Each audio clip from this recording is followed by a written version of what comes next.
मिलवाएंगे विवेक साहा जी से, जो एक्चुअली में तो एक फिजियोथेरेपिस्ट थे, लेकिन उसके बाद इन्होंने खोला अपना फिश स्टोर और इन्होंने तकरीबन 5000 मछुआरों की मदद से फिश फार्मिंग करके फ्रेश फिशेस जो हैं वो पूरे कर्नाटका में पहुंचाई।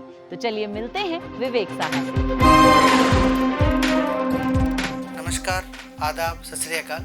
मेरा नाम डॉक्टर विवेक है। मैं बैंगलोर से आया हूँ और उत्तर पूर्व भारत के छोटे से राज्य त्रिपुरा से बिलोंग करता हूँ।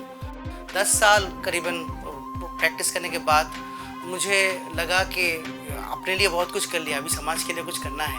और मैं एक हाफ बंगाली हूँ, तो मुझे मच्छी नहीं खाने को मिली, तो ज़िद में आके मैंने मच्छी की दुकान शुरू की। वो चलते चलते कोविड के टाइम पे बहुत ज़्यादा उसको पुश मिला और आज 7 स्टोर, 50 लोग डायरेक्टली और कम से कम 5000 फिश फार्मर मेरे साथ जुड़े थे।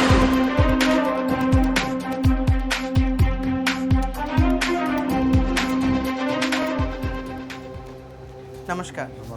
विवेक जी, आपकी मछली भरी कहानी हमें सुनाइए।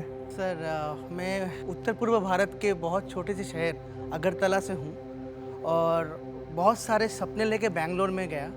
और पापा ने बोला MBBS की सीट थी बट अफोर्ड नहीं कर पाए, तो फिजियोथेरेपी में जो था वो ख़त्म करने के बाद 10 साल मैं कड़ी मेहनत और शिद्दत से काम करके मुझे मेरी दादी माँ और मेरी जो नानी माँ है वो बहुत प्रेरित करती थी। इसके लिए मैं जेरियाट्रिक फिजियोथेरेपी बना, यानी कि मैं बुजुर्ग लोगों का मैं करता था। मैं हाफ बंगाली और हाफ गुजराती हूँ और मुझे मच्छी से बहुत प्यार है। तो जिस चीज़ से प्यार है, अगर आप उसको पेशा बना लो तो आप कभी बोर नहीं होगे। तो उसी जज्बात से लेके जब मैं देखा कि शू खरीदने के लिए लोग जाते हैं मॉल वगैरह, बाटा शोरूम, और इतने एयर कंडीशन में, और मच्छी खरीदने के लिए रुमाल निकाल के नाक में लगा के उसका बांस, और उसकी जो जहाँ पे है लेडीज़ और औरतें और बच्चे नहीं जा सकते। तो इस चीज़ को बदलना था, कैसे बदले? तो एक जर्नी से मैं बोला ठीक है, शुरुआत करते हैं। बैंगलोर बहुत कॉस्टली जगह है, सबको मालूम है। वहाँ पे जो स्टोर मैंने सेटअप किया था, करने के बाद सबसे पहला चीज़ ये था कि मच्छी में कांटा और जो इसका जो स्मेल है वो बहुत स्ट्रांग है। अगर ये दोनों चीज़ को मैं संभाल लूँ तो मैं लोगों तक पहुँच सकता हूँ। तो उसके लिए काफ़ी ज़्यादा छोटी छोटी चीज़ें, मैंने कुछ ज़्यादा नहीं किया। अगरबत्ती का धूप लगाया, उसके पीछे फ़ैन लगा दिया, रोटेटिंग फ़ैन। तो उससे क्या होता है, जो कस्टमर अंदर आते थे तो उनको वो बदबू नहीं मिलती। क्या बात है, बहुत अच्छी बात है। और सबसे गर्व वाली बात है, टीम के बिना मैं कुछ नहीं हूँ। आज जो मैं हूँ वो टीम के लिए हूँ, और उनका सपोर्ट की वजह से आज मेरे जो 50 लोग जो मेरे लिए काम करते हैं, उसमें 40 लोगों ने बिहार, उत्तराखंड जगह से आके, मेरे भाई लोगों ने, उन लोगों ने अभी अपना घर बना सके। बहुत बहुत शुभकामनाएं। एक सवाल मेरा है कि आपके माता पिताजी क्या करते हैं?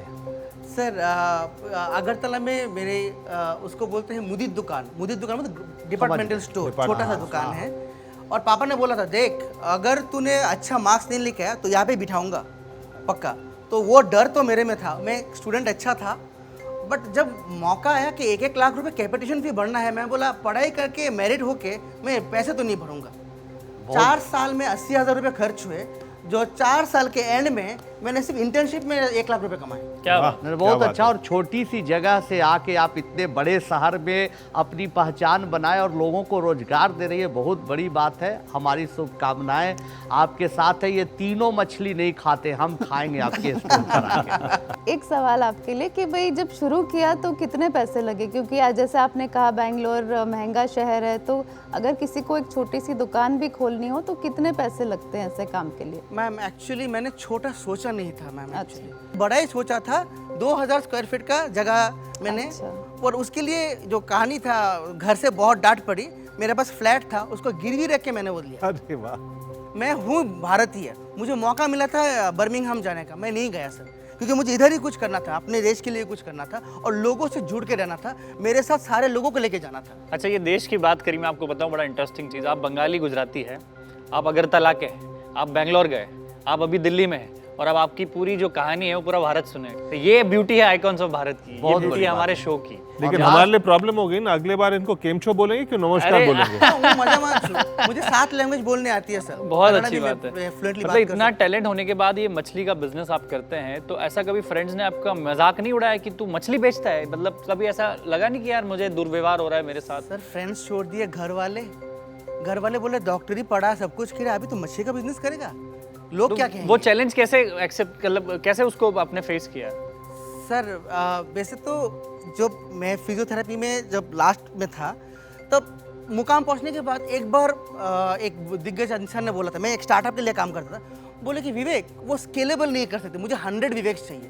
तो अभी 100 विवेक्स तो मैं नहीं कर सकता, तो स्केलेबल नहीं है। तो मैंने क्या किया, हार्वर्ड मेडिकल स्कूल में मैंने एक प्रोग्राम दिया था, रिफिट, रिहैबिलिटेशन फिटनेस। मैं बोला सर एक काम करेंगे, जब मेरे पास होगा तब मैं उसको मैं करूँगा सर। अब वो कोर्स लेके मैं आ गया, और ये चीज़ में था कि जब स्केलेबिलिटी की बात है तो समंदर से दोस्ती कर लेते हैं, वो तो बहुत है, पानी बहुत है।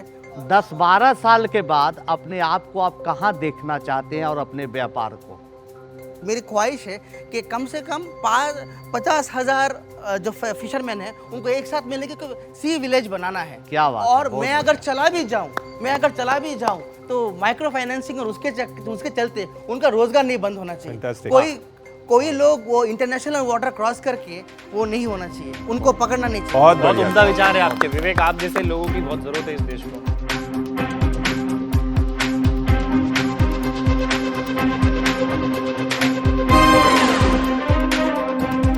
मछली के खुदरा कारोबार में औसत महीने का मुनाफा 5 लाख रुपए से भी ज्यादा का हो सकता है। मछली के वैश्विक बाजार की 2020 में कुल कमाई 8,75,750 करोड़ रुपए थी और सालाना चक्रवृद्धि दर 2.9%। मछली के खुदरा व्यापारी 65 से 75% मुनाफा लेते हैं।